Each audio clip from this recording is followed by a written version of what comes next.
তাহলে ভিত্তিতে অনুপাতে সর্বপ্রথম যে ফর্মুলাটা আমরা শিখবো সেটা হলো চলতি অনুপাত।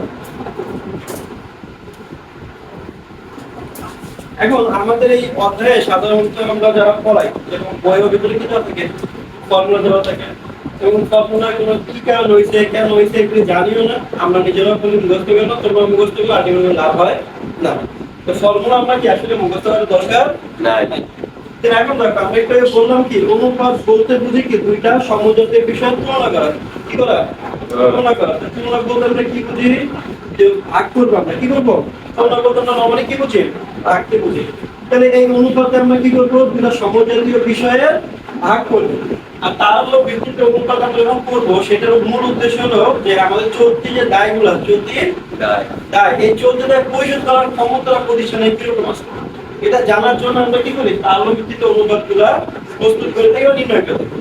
তো প্রথম যে ফর্মুলাটা আমাদের শিখতে হবে সেটা হলো কি চলতি অনুপাত। তাহলে অনুপাতের আলোচনা করছি এখন আছে চলতি। তাহলে এটা বলছিলাম যে ফর্মুলায় যা থাকবে তার উত্তরটা ফর্মুলার নামের ভিতরে উল্লেখ থাকে। যেমন এখানে কি চলতি অনুপাত বলছেন, তার মানে অনুপাতটা এমন হতে হবে চলতি জাতীয় উপরে গিয়ে থাকবে নিচে গিয়ে থাকবে, মানে চলতি ন্যাচারে থাকবে, অন্য কোনো ন্যাচার থাকবে না। তো এখন আমরা যদি পুরো আর্থিক বিবরণীকে বিশ্লেষণ করে দেখতে চাই তাহলে কি আর্থিক বিবরণীর তিনটা পার্ট আছে। আমরা নরমালি মেইনলি আমরা অঙ্ক করতে হয়, আর নগদ প্রবাহ বিবরণী আর টিকা সাধারণত আমাদের কি অঙ্কের ভিতরে অ্যাপ্লাই করে দেখাতে হয় না। তার ভিতরে বলছি কি আর্থিক বিবরণী বিশ্লেষণে দুইটা ঘটনা বেশি গুরুত্বপূর্ণ, একটা হলো কি বিশদায়ী বিবরণী, একটা হলো আর্থিক অবস্থার বিবরণী। তাহলে বিশদায়ী বিবরণীতে যদি আমরা তাকায় দেখি যে বিশদায়ী বিবরণী কি কোনো আমাদের চলতি জাতীয় কোনো হিসাব আমরা করি না, কিন্তু আমরা আর্থিক অবস্থার বিবরণীতে চলতি সম্পদের একটা ঘর করি এবং চলতি দায়ের জন্য আলাদা কি করি? পার্ট করি না করি। তার মানে এখানে দুইটা টপিক পাইলাম। আমাদের পুরো আর্থিক বিবরণী বিশ্লেষণ যদি করতে চাই তাহলে আর্থিক বিবরণী, আর্থিক অবস্থার বিবরণীতে আমরা কি পাই? চলতি সম্পদ পাই আর চলতি দায় পাই। তো এখন একটু আগে আমরা পড়াশোনায় বললাম যে তার অনুপাতে আমরা মেইনলি কি করি? চলতি দায় পরিশোধের ক্ষমতা হচ্ছে। এখন আমরা যদি চলতি দায়ের ক্ষমতা জানতে চাই তাহলে কি সম্পদ দিয়ে কাকে পরিশোধ করবো? আমরা দায়কে। তার মানে যদি আমরা নরমাল আগে কি চিন্তা করি, আমরা এই ফর্মুলার উপরে কে বলবো নিচে কে বলবো, এটা বোঝার জন্য সবার আগে আমরা নরমাল চিন্তা করি যে আমার কাছে 50 টাকা আছে। কত টাকা আছে? 50 টাকা। এখন আমার এই 50 টাকা দিয়ে আমি কলম কিনি, ধরো প্রতিটা কলমের দাম 5 টাকা। কত টাকা? 5 টাকা। এখন উত্তরে জিজ্ঞাসা করছে তুমি কতগুলো কলম কিনতে হবে? কতগুলো কলম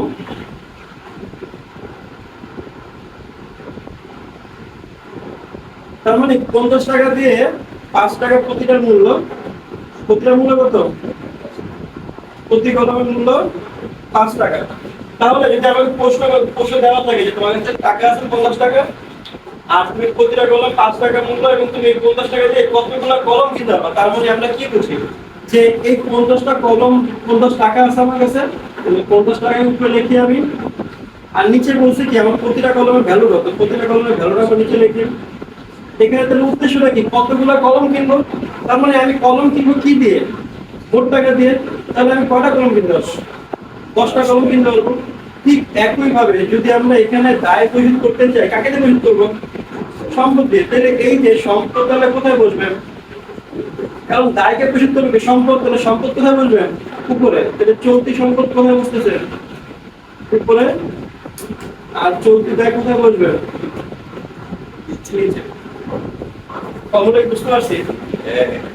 তাহলে এই লজিকে আমাদের চলতি অনুপাতের ফর্মুলা এরকম হয়, চলতি সম্পদ ডিভাইড বাই চলতি দায়। লজিক বুঝতে পারছি?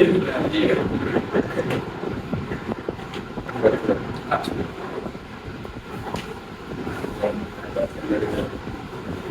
ভাই করতে যাই মাঝখানে একদম পোস্টে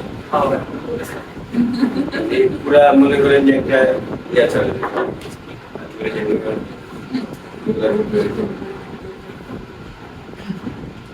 আচ্ছা গেল। আমরা সেকেন্ড যদি কোনো ফর্মুলা করতে চাই যে কার্যকরী কার্যকরী মূলধন অনুপাত অথবা চলতি মূলধন অনুপাত। প্রথমে আসো অনুপাত বলতে আমরা আবার কি বুঝছিলাম, এটা আগে বললাম যে অনুপাত বলতে আমরা কি বুঝি, তুলনা করা। তুলনা করা মানে কি করতে হবে, আমাদের ভাগ করতে হবে। এখন এখানে উপাদানটা আমাদের সরাসরি বলে দেওয়া আছে যে কার অনুপাত। এখানে চলতি মূলধন বলতে আমরা কি বুঝি, চলতি মূলধন করতে গেলে আমাদের সাধারণত আমাদের কি বোঝায়, চলতি মূলধনের ফর্মুলা চলতি সম্পদ মাইনাস চলতি ব্যয়। কিন্তু লজিক দেখিয়ে যদি আমরা এভাবে চলতি মূলধন বের করার আগে আমরা যদি মূলধনকে যদি নির্ণয় করতে চাই, কাকে নির্ণয় করতে চাই, মূলধনকে। এই মূলধনকে নির্ণয় করতে যদি আমি চাই, তাহলে আমি যদি সম্পদ যত টাকা আছে সেই সম্পদ থেকে যদি আমি দায়কে যদি মাইনাস করি, তাহলে কি আমি মূলধন পাই না, পাই না? এখন এটা কিভাবে পাই সেটা অনেক আগে আলোচনা করছি তোমাদের। এখন যদি আমরা এইখানে যদি আমাকে বলা হয় যে চলতি মূলধন বের করো, তাহলে অবশ্যই এখানে এখানে সম্পদটা কি হতে হবে, চলতি নেচারের। আবার এখানে দায়টা কি হতে হবে, এর জন্য ফর্মুলা হয়ে এরকম যে চলতি সম্পদ মাইনাস চলতি দায় হলে আমাদের কি পাই, চলতি মূলধন। তাহলে ফর্মুলা মুখস্থ দরকার নাই। এখন আমরা চলতি সম্পদ থেকে চলতি দায় যখন বাদ দিই, তখন আমরা কি পাই, চলতি মূলধন। কিন্তু চলতি মূলধনের যে উদ্ভিদ অংশ থাকে সেটা আসলে চলতি সম্পদের একটা অংশ থাকে। কার থাকে, যদি আমরা খেয়াল করি এরকম যে ৮০,০০০ টাকা আমাদের চলতি সম্পদ আছে আর চলতি দায় আছে আমাদের ৩০,০০০ টাকা, তাহলে বাকি হলো কত টাকা, ৫০,০০০ টাকা। তাহলে ৫০,০০০ টাকা আসলে অ্যাকচুয়ালি কি, এই চলতি সম্পদ দিয়ে দায়কে পরিশোধ করার পর যত টাকা বেঁচে গেছে, তার মানে এখানেও কি এটা সম্পদের পরিমাণ কি নিয়ে করতেছে। তবে চলতি মূলধনের এই টপিকটা যে উত্তরটা আসে, সেই উত্তরটা কি আমাদের সম্পদের ব্যালেন্স। আচ্ছা, তাহলে এখানে আমরা যদি অনুপাত বের করতে চাই, আর তারল্য অনুপাতের ভিতরে যদি আমি জানতে চাইতেছি, তাহলে তারল্য অনুপাত মানে কি, চলতি দায় পরিশোধ করার ক্ষমতা কিরকম আছে। তার মানে এই চলতি মূলধন দিয়ে চলতি দায় কতটুকু পরিশোধ করতে হবে সেটা জানার জন্য আমরা করি। তাহলে এখন যদি চলতি মূলধন দিয়ে আমি কাকে পরিশোধ করবো, চলতি দায়কে। এই জন্য চলতি দায়কে যদি পরিশোধ করবো, তো চলতি দায় কোথায় বসবে, নিচে। আর যেহেতু কাকে পরিশোধ করবো, চলতি মূলধন দিয়ে, চলতি মূলধন কোথায় বসাবো, উপরে। এখন বুঝতে পারলাম কেন ফর্মুলা এরকম মাথায় আসলো। আচ্ছা, এরপরে আসো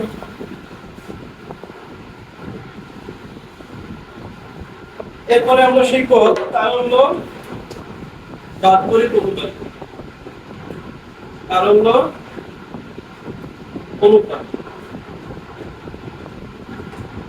এখন একটা মজার বিষয় যদি খেয়াল করি, তারল্য অনুপাতে আমাদের যখন বের করতে বলেন, এখানে আমরা কি করি, ফর্মুলাতে এখানে ফর্মুলা ভিতরে একটা ফর্মুলা সাধারণত মুখস্থ করা, যে তারল্য সম্পদ কিভাবে বের করব, এটা পরে আসবে। প্রথমে আসে অনুপাত বলতে আমরা কি বলছিলাম, যে দুইটা সমজাতীয় বিষয়ে তুলনা করা। তাহলে ভাগের সাইন দিলাম আমরা এখানে। তারপরে উপরে কিছু একটা নিচে কিছু একটা বলবে, সেটা কি হবে, কোন নেচার হবে, তারল্য নেচার হবে। কি নেচার হবে, তারল্য নেচার। এখন আমরা যদি আর্থিক বিবরণী বিশ্লেষণ করতে যাই, যদি আমরা আর্থিক বিবরণী উপাদানগুলো ভাগ করি, বিশুদ্ধ বিবরণী, মালিকানা বিবরণী এবং আর্থিক অবস্থার বিবরণী, এই তিনটা জায়গায় কোনো জায়গায় তারল্য নামে কোনো হেডিং আমাদের পাই না। তার মানে তারল্য নামে হেডিং না পাওয়া মানে কি, আমি তাহলে এটা বের করার মানে সহজ না, কঠিন বিষয় গেল। এখন যদি আমি চিন্তা করি যে এই তারল্য বলতে আসলে কি ইন্ডিকেট করে, তাহলে আমি উত্তরটা পেয়ে যাবো। তারল্য বলতে ইন্ডিকেট করে নগদ, কাকে ইন্ডিকেট করে, হিসাব বিজ্ঞানে নগদ অর্থকে। কাকে, নগদ অর্থ। এখন নগদ অর্থ বলতে এরকম বোঝায়, নগদ ও নগদ সমতুল্য বিষয়কে, নগদ ও নগদ সমতুল্য। এর মানে হলো যে সকল চলতি সম্পদ, যে সকল চলতি সম্পদ পরবর্তী ধাপে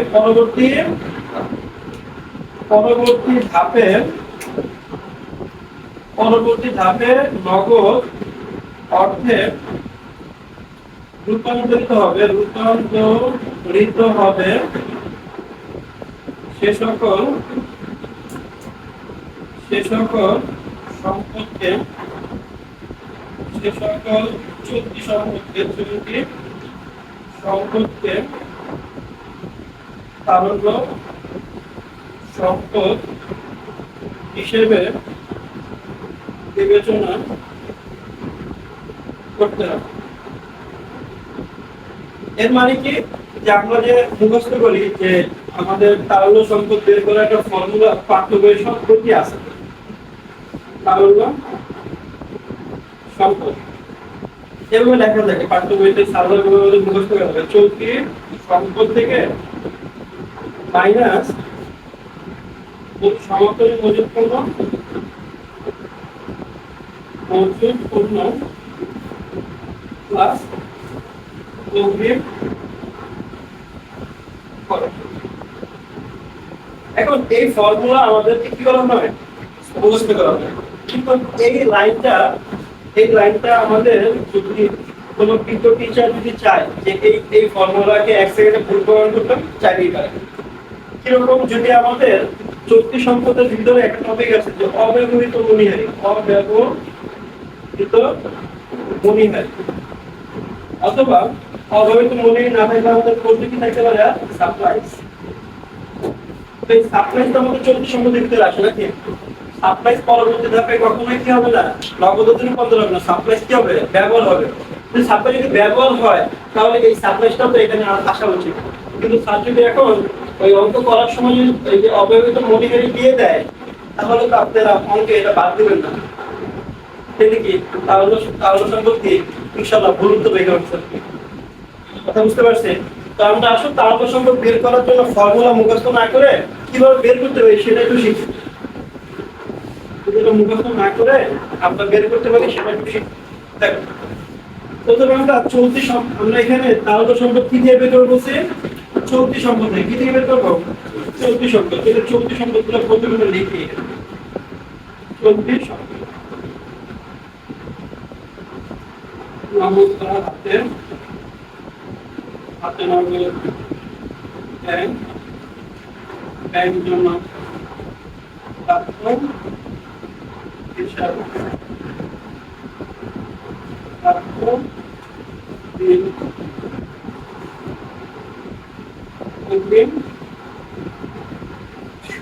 অগ্রিম খরচ বকেয়া আয়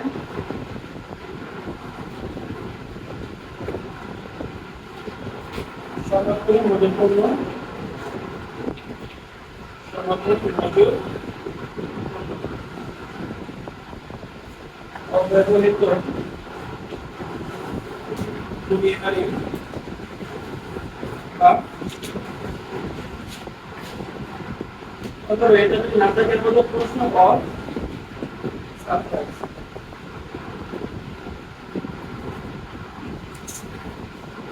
সাধারণত এর ভিতরে আমাদের চলতি সম্পদের মেজরিটি চলে আসে, ঠিক আছে? তো এখন যদি আমরা খেয়াল করি যে আমাদের চলতি সম্পদগুলো কোথায় ট্রান্সফার হবে, এখন আমাদের চলতি সম্পদগুলো ট্রান্সফার হবে কিসে, তারল্য সম্পদে। আর আমরা বলছি কি যে তার চলতি সম্পদ থেকে তারল্য সম্পদে আসতে হলে তার পরবর্তী ধাপে কিসের রূপান্তর হতে হবে, নগদাতে রূপান্তর হতে হবে। এবার আমরা কনসেপ্টগুলো একটু বোঝার চেষ্টা করি যে এখানে হাতে নগদ বা নগদ, এটা তো অলরেডি কি নগদই আছে, একে নগদের মতো কত টাকা আছে, তার মানে অবশ্যই কি তারল্য সম্পদে যাবে। তারপরে যে ব্যাংক জমা দেখি, ব্যাংক জমা কি আমাদের অলরেডি নগদ কি আছে, চাইলে আমরা ব্যাংকের চেকের মাধ্যমে কাউকে পেমেন্ট করতে পারবো, অথবা আমরা যদি প্রয়োজন হয় চেকটা যে পরবর্তী স্টেপে কি করতে পারবো, নগদটাকে রূপান্তর করতে পারবো। এর জন্য ব্যাংক জমা কি আমাদের তারল্য সম্পদের অংশ, বুঝতে পারতেছেন? আচ্ছা, প্রাপ্য হিসাব মানে কি, যে আমি বাকিতে বিক্রি করছি বা বাকিতে সেবা দিচ্ছি, তাকে নির্দিষ্ট সময় পর আমি তাকে টাকাটা ফেরত পাবো। তার মানে পরবর্তী ধাপে প্রাপ্য হিসাবে টাকা পাবো না পাবো। তার মানে এটাও কি নগদ রূপান্তর হয়ে যাচ্ছে, এটাও কি তাহলে সম্পদ আসবে না, আসবে না, আসবে। প্রাপ্য বিলের মানে কি, যে আমি একটা বিল পাইছি নির্দিষ্ট ডেট পর টাকাটা ফেরত পাবো, তার মানে নির্দিষ্ট ডেটে কি টাকা পাইতেছি, তার মানে কি পরবর্তী স্টেপটা কি নগদ রূপান্তর হইতেছে। তার মানে এটাও কি আমাদের তাহলে তার ভিতরে তাহলে সম্পদের ভিতরে আসবে। এবার অগ্রিম খরচ, অগ্রিম খরচের মিনিংটা যে আমার খরচ এখনো হয় নাই কিন্তু টাকাটা আমি পরিশোধ হয়েছে। সে তোমাদের যদি বুঝার জন্য বলি, ধরো আমার প্রতিষ্ঠানে একজন কর্মচারী আছে, কর্মচারী কোনো একটা প্রয়োজন হলো, তাকে আমি অ্যাডভান্স টাকা পে করলাম, বেতন দিয়ে দিলাম। এখন ওই কর্মচারীর কাছে আমি কি পাবো, টাকা পাবো নাকি সার্ভিসটা পাবো, সার্ভিস পাবো। তবে নগদ রূপান্তর তো অগ্রিম খরচ, পরবর্তী হবে কি নগদ রূপান্তর হবে না, কিসের রূপান্তর হবে বলুন তো, সেবায় রূপান্তর হবে। সেবা পাবো আমি, কি পাবো? সেবা। তাহলে সেবা যদি পাই তাহলে এই জীবনও কি নগদ রূপান্তর হইতেছে না। তার মানে এর তরল সম্পদ আসতে পারবে। তার মানে এই কারণে কি এটা তরল সম্পদ আসে না, ওই যেগুলো এখানে মাইনাস করছি আমরা। মোট চলতি সম্পদ থেকে মাইনাস করার কারণ হলো এটা। তাহলে কি মোট চলতি সম্পদ বের করার দরকার নেই, আবার অগ্রিম খরচ বাদ দেওয়ার দরকার নেই। আমি যখন তরল সম্পদ বের করবো তখন অগ্রিম খরচকে আমি যোগ করবো না, বিয়োগ করবো না। কথা বুঝতে পারছি? তাহলে ফর্মুলা মুখস্থ দরকার আছে? দরকার নেই। আচ্ছা পরে আসো। বকেয়া আয়। বকেয়া আয় মানে কি? বেদা বলো। বকেয়া আয় মানে কি? যে আমি বাকিতে টাকা আমি আয় করছি, টাকাটা এখনো পাই নাই। তার মানে আমি কাউকে সার্ভিস দিছি, তাহলে টাকা আমি পাই নাই। তাহলে ফিউচারে কি টাকা পাবো নাকি পাবো না? পাবো। তার মানে এটা কি নগদ ট্রান্সফার হবে না হবে না? হবে। তার মানে এর পরশ সম্পদ আসবে নাকি আসবে না? আসবে। লজিকগুলো বুঝতেছি? কেন আসবে কেন আসবে? এবার সমাপনী মজুদ পণ্য। আচ্ছা এটা লম্বা আলোচনা পরে হয়ে গেছে। আর সমাপনী মজুদ পণ্য কি বুঝবো? সমাপনী মজুদ পণ্য যদি আমরা চিন্তা করি আমাদের যে প্রতিষ্ঠান, আমাদের পুরো বিশ্বের আমরা প্রতিষ্ঠান কার্যভিত্তিতে যদি চিন্তা করি, কার্যক্রমের ভিত্তিতে তাহলে তিনটা ভাগে ভাগ করতে হবে। কয় ভাগে? কার্যক্রমের ভিত্তিতে, কার্যক্রমের ভিত্তিতে, ভিত্তিতে প্রতিষ্ঠান। তাহলে তিনটা ভাগে ভাগ করতে হবে। কয় ভাগে? তিন ভাগে। তো তিনটা ভাগ কি কি? একটা হলো আমাদের উৎপাদনমুখী প্রতিষ্ঠান, উৎপাদনমুখী প্রতিষ্ঠান।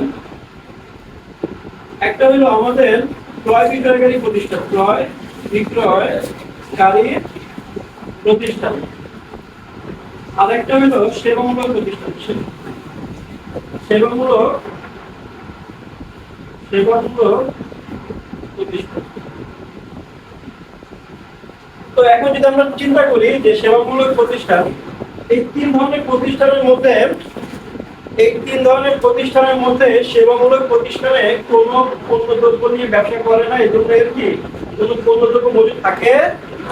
তার মানে সবার আগে সেবামূলক প্রতিষ্ঠানে সমাপনী মজুদ থাকলে সেটা বাদ।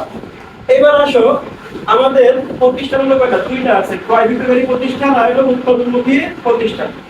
ক্রয় বিক্রয়কারী প্রতিষ্ঠানের মূল কাজ কি? সে পণ্যদ্রব্য কিনবে আর বিক্রি করবে। ধরো আমি যদি এই স্টেশনের দোকানদার হই, তাহলে এই মার্কার আমি কিনবো আর সেল করবো, আর কোনো কাজ আছে আমার? তার মানে এখানে মজুদ পণ্য থাকবে, একটাই উৎপাদিত পণ্য থাকবে আমার কাছে মজুদ কি থাকবে?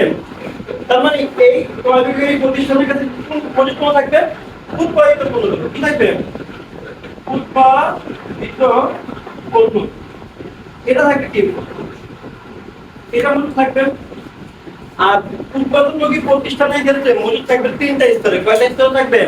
তিনটা। কারণ সে উৎপাদন করে, তার মানে সে র মেটেরিয়াল থেকে শুরু করে, মানে কাঁচামাল থেকে শুরু করে প্রস্তুত পর্যন্ত তিনটা স্তরে তার কি থাকে? পণ্যদ্রব্য মজুদ থাকে। তাহলে তিনটা স্তর কি কি? একটা হলো কাঁচামাল মজুদ থাকতে পারে। কি থাকতে পারে? কাঁচামাল মজুদ। আর এটা থাকতে পারে কি? আধা প্রস্তুত পণ্য মজুদ। আধা প্রস্তুত পণ্য কি থাকতে পারে? মজুদ। আরেকটা হলো তৈরি পণ্য মজুদ থাকতে পারে। কি থাকতে পারে? তৈরি পণ্য মজুদ। এখন আমরা যদি চিন্তা করি প্রতিষ্ঠানটা, এখানে যদি আমরা সবচেয়ে বেশি লেয়ার কাজ উৎপাদনমুখী, আগে উৎপাদনমুখী তাহলে বুঝি আমি। এখন এই মজুদ পণ্যগুলার আবার দুইটা স্তর থাকতে পারে। কয়টা স্তর? দুইটা। প্রারম্ভিক, সমাপনী। কি থাকতে পারে? প্রারম্ভিক থাকতে পারে, আবার কি থাকতে পারে? সমাপনী। এইটারও কি থাকতে পারে? প্রারম্ভিক, সমাপনী। এইটারও কি থাকতে পারে? প্রারম্ভিক, সমাপনী থাকতে পারে। আচ্ছা খেয়াল করুন। তাহলে এখন এই তৈরি পণ্যটা ধরে নাও আমাদের তৈরি পণ্যের মজুদ আছে। কি পণ্য মজুদ আছে? তৈরি পণ্যই। এখন তৈরি পণ্য ধরে নাও তৈরি পণ্যের সমাপনী আপনাদের মজুদ আছে, সমাপনী এটি আমাদের মজুদ আছে। তাহলে এখন চিন্তা করো তো আমার এই সমাপনী মজুদটা, এই পণ্যটা আমাদের পরবর্তী স্তরে কি হবে? বিক্রয় হবে না? এখন চিন্তা করো বিক্রয় হইলে কি আমি নগদ টাকা পাবো? এমন কোনো নিশ্চয়তা আছে? নাই। তাই নিশ্চয়তা যদি না থাকে তাহলে একটা পণ্য বিক্রয় কত হইতে পারে? তাহলে নরমালি কয়ভাবে হইতে পারে? আমরা জাবেদের কাছে পড়াইছিলাম 4 ভাবে। কয় ভাবে? 4 ভাবে। নগদ হইতে পারে, চেকে হইতে পারে, বিলে হইতে পারে, আর বাকিতে হইতে পারে। তাহলে 4টা ভাবে। এখন চিন্তা করো আমি কি শিওর যে এটা কোন ভাবে হবে? যেহেতু আমি শিওর না, তার মানে পরবর্তী স্টেপে নগদ টাকায় রূপান্তর হইতেছে। এজন্য সমাপনী মূলক পণ্য চোর আমাদের তাহলে সম্পদের ভিতরে আসে না। লজিক বুঝছি? তাহলে এখন মুখস্থ দরকার আছে, কেন আসে না লজিক বুঝছি, আজের মনে থাকো। ঠিক আছে, যাও। তাহলে এই কারণে কি সমাপনী মূলক পণ্য আসে না, বুঝতে পারছি? এবার আসো অব্যবহৃত মূলধনী বা সাপ্লাইজ। অব্যবহৃত মূলধনী বলতে আমরা কি বুঝি? যেমন আমি যেহেতু স্টুডেন্ট পড়াই, আমার প্রচুর কি লাগে, এরকম মার্কার লাগে, অনেক মার্কার লাগে। এখন এই মার্কার যদি আমি ব্যবহার করতে চাই, ব্যবহার করার জন্য এই মার্কার গুলো দুইভাবে চিন্তা করতে পারি। এই সবকটা মার্কার যখন আমি একসাথে কিনছি, তখন আমি সাপ্লাই চিন্তা করি। কি চিন্তা করি? সাপ্লাই। তাহলে এটা সম্পদ হবে, কারণ আমি একসাথে প্রচুর চিন্তা করতেছি। ব্যবহার করলে সাপ্লাই খরচ হিসাবে চিন্তা করবো, মানে কি আমি আমার খরচকে দুইভাবে দেখাতে পারি। কয়ভাবে? আমি সম্পদ প্রথমে দেখালাম, এরপর ব্যবহৃত অংশগুলো খরচ দেখাবো, অথবা আমি প্রথমে সব খরচ দেখালাম, যা ব্যবহার করি নাই তার সম্পদ আকারে দেখাবো। কথা বুঝতে পারছি? তাহলে অব্যবহৃত মূলধনী কখন দেখাই? যখন আমি সবকটাকে একসাথে খরচ হিসাবে দেখাইছি, তখন আমি বছরে যা ব্যবহার করি নাই সেটা কি অব্যবহৃত। আর যদি আমি সাপ্লাইজ দেখাই, কি দেখাই?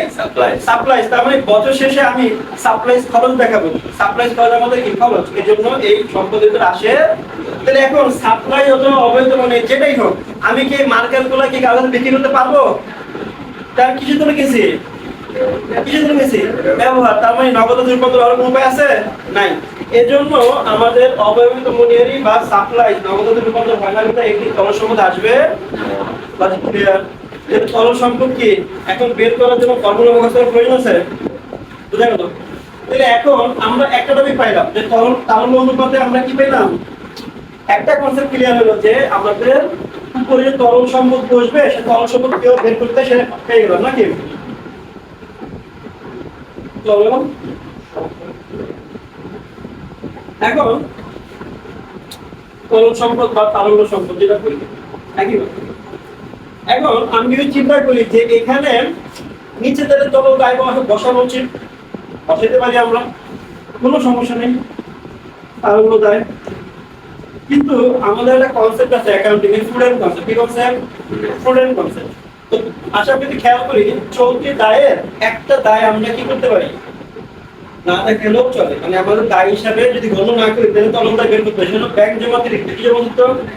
কারণ ব্যাংক জমাতিরিক্তটা কখনোই কি আমাদের পরবর্তী স্টেপে নগদের পরিশোধ করতে হবে না। তরল দায় বলতে কি বুঝি? তরল সম্পদের মতো নেই।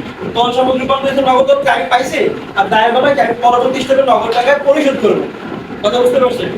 তো এখন যদি আমি চিন্তা করি, তাহলে চলতি দায়গুলো কি সেগুলো লিখে একটু এই পাশে চলতি দায়গুলো লিখে তারপরে পরে আলোচনা করি। তো চলতি দায়, এই চলতি দায়গুলা কোথায় রূপান্তর হবে? তারল্য দায়। তাহলে এখান থেকে কোথায় রূপান্তর হবে? তারল্য দায় রূপান্তরিত হলে কি পরবর্তী স্টেপে আমি নগদ টাকা পরিশোধ করবো। তার মানে আমি যদি প্রথমে চিন্তা করি, তাহলে আমাদের পাওনা দায় বা প্রদেয় হিসাব, তারপরে কি আমাদের প্রদেয় বিল,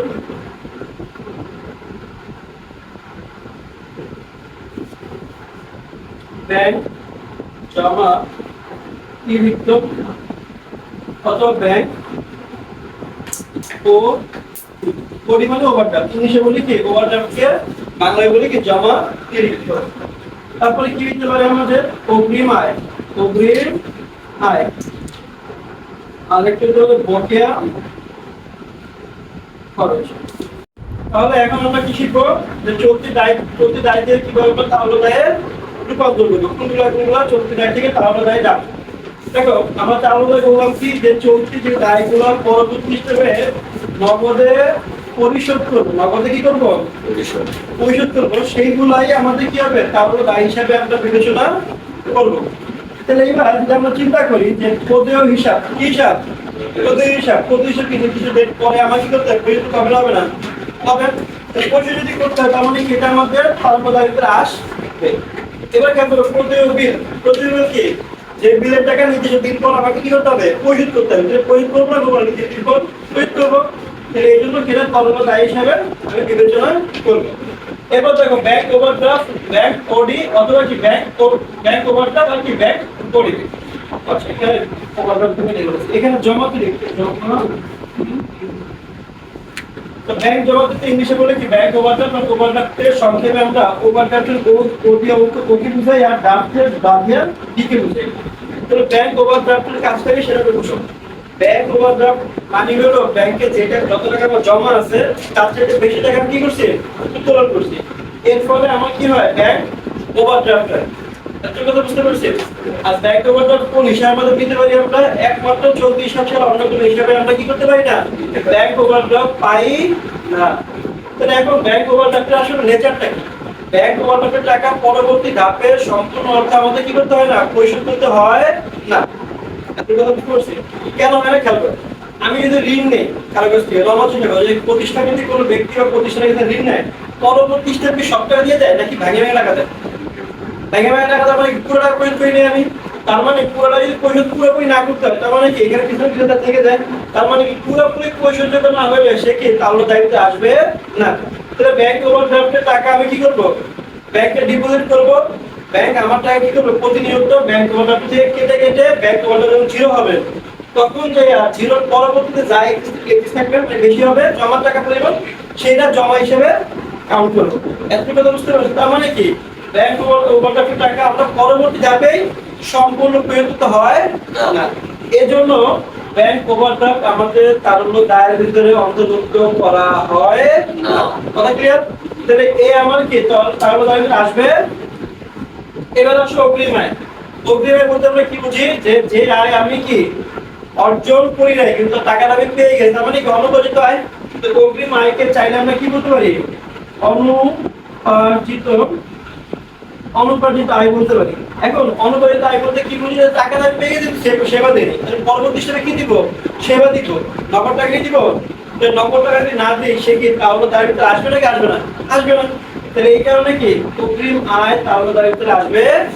কথা ক্লিয়ার? দর্শক বুঝতে পারছি? আচ্ছা, এবার বকেয়া খরচ। বকেয়া খরচ মানে কি? যে খরচের অর্থ আমরা এখনো পরিশোধ করি নাই, ফিউচারে করব, মানে খরচ হয়েছে টাকাটা এখনো দিই না। ধরো আমি এই কোচিংটা নিছি ভাড়া, আমি এই মাসে পুরোটা ছিলাম কিন্তু টাকাটা এখনো দিই নাই, তো না দিলে কি দিতে হবে ফিউচার আমাকে? তার মানে কি আমি ফিউচারে 90,000 টাকা পরিশোধ করবো না? করবো। পরিশোধ যদি করতে হয় তাহলে কি হবে? বকেয়া খরচ আমার কি তাহলে তার ভিতরে আসবে। তাহলে তার ভিতরে চলতি দায়িত্ব কোনগুলো আসতেছে না? ব্যাংক ওভারড্রাফট আর অগ্রিম আয়। এত কথা বুঝতে পারছি? তাহলে এভাবে করে যদি আমি যোগ করে দিই তাহলে কি পাবো? তারল্য দায়। এবার আসো এই তারল্য দায়ের পরিবর্তে আমাদের বর্তমানে সারা বা যত অ্যাকাউন্টিং বই আছে দেশি এবং বিদেশি সকল বইতেই এখানে চলতি দায় মানে কারেন্ট লায়াবিলিটিকে ইউজ করতে বেশি পছন্দ করে। এর পিছনে কারণটা কি সেটা বুঝো। এর পিছনে মূল কারণ হলো আমাদের স্টুডেন্ট কনসেপ্ট। স্টুডেন্ট কনসেপ্টের কাজ কি? এই কনসেপ্টে আমরা কোনো একটা দায় ধরো আমরা পরিশোধ করা লাগবে কিন্তু পরবর্তী দাবি সবটা পরিশোধ করার দরকার নাই। এবার দেখো আমি ধরো ভালো যদি ব্যবসায়ী, আমি কি ব্যবসায়ী? ভালো ব্যবসায়ী অবশ্যই কি খারাপ ব্যবসায়ী? ভালো ব্যবসায়ী। তাই যদি ভালো ব্যবসায়ী তাহলে আমি বিজনেস ভালো বুঝি, তাহলে বিজনেসে আমি ভালো বুঝি টাকাটা চিন্তা করি আমি। আমাকে যদি এই ওভারড্রাফটের উপর যদি আমার ইন্টারেস্ট যত টাকায় নিচ্ছি, ধরো 1,000 টাকা যদি ঋণ নেই, ধরো 1,000 বা 10,000 যায়নি ব্যাপার, এর উপরে যদি আমাদের 15% ইন্টারেস্ট দেওয়া লাগে ব্যাংক ওভারড্রাফটের উপর, ঠিক একই পরিমাণ অর্থ যদি আমি ব্যাংক ঋণ নিই, ওভারড্রাফট মানে কি করি? ব্যাংক ঋণ নেই, তাহলে আমি সিঙ্গেল ডিজিট মানে 10-এর কম ধরো সর্বোচ্চ 9%। তাহলে এখন দেখো তো আমি যদি বুদ্ধিমান ভালো ব্যবসায়ী হই এবং আমি চাই সরকারের বিজনেস করতে, তাহলে দেখো তো আমি লোন কোনটা রাখবো? জমাতিত রাখবো নাকি ব্যাংক ঋণ রাখবো? তবে ব্যাংক ঋণ আমি নিবো, আমি কি ব্যাংকের মধ্যে রাখবো? তার মানে আমার কাজ হলো পরবর্তী ধাপে আমি কি করবো? সম্পূর্ণ দিয়ে দেবো, কারণ বেশি সুদ আমি পরিশোধ করবো। কথা বুঝতে পারছি? কারণ আমি যদি বেশি সুদ পরিশোধ করে দিলাম প্রফিটের পরিমাণ কি হয়ে যাবে? কমে যাবে। এবার দেখো প্রশ্ন আসতে পারে, আচ্ছা তাহলে জমা দিতে নেন কেন? এবার আসলে লজিক বুঝতে, জমা দিতে নেওয়া লাগে কেন? জমা দিতে টাকাটা হলো ইমার্জেন্সির সময় আমরা ব্যবহার করি। কিভাবে? ধর এই মুহূর্তে আমার টাকাটা প্রয়োজন, আমি ব্যাংক লোন করতে হলে আমাকে 5 দিন 6 দিন 7 দিন একটা ডকুমেন্ট তৈরি করতে হবে, দেন ব্যাংকে যাবে, ব্যাংক রিসার্চ করবে, অ্যানালাইসিস করবে, তারপরে বিভিন্ন সেগমেন্টে ভাগ করা হয়, তারপরে লোন মানে আমরা পাই। এটা একটা সময়ের ব্যাপার, কিন্তু আমার টাকাটা এখন ইনস্ট্যান্ট লাগবে। তাহলে এই ক্ষেত্রে আমি কি করতে পারবো? লোন না নিয়ে আমি ব্যাংক জমা দিতে টাকা দিতে পারি। এই জন্য আমরা ব্যাংক জমা দিতে দেখি। কোনো কারণে কোনো মানুষ ব্যাংক জমা দিতে এমনি না, ইমার্জেন্সির কারণে নেয়। যদি সম্ভব হয় তাহলে সে ব্যাংক জমা না নিয়ে কি করতো? ব্যাংক ঋণ নিত। কথা বুঝতে পারছি, কারণ কি ব্যাংক ঋণের সুদ কম, আর ব্যাংক ওটার সুদ সাধারণত নরমাল ঋণের চাইতে বেশি হয়। কথা বুঝতে পারছি। তাহলে এখন আমি ফুডের কনসেপ্ট অনুযায়ী যাই, তাহলে আমি অতিরিক্ত খরচা দেখাবো না এবং কোনো দায় আমি প্রতিষ্ঠানে রাখবো না। আমি তাহলে কি করবো, পরবর্তী ধাপে কি করে দিব, এই টাকাগুলো পরিশোধ করে দিব।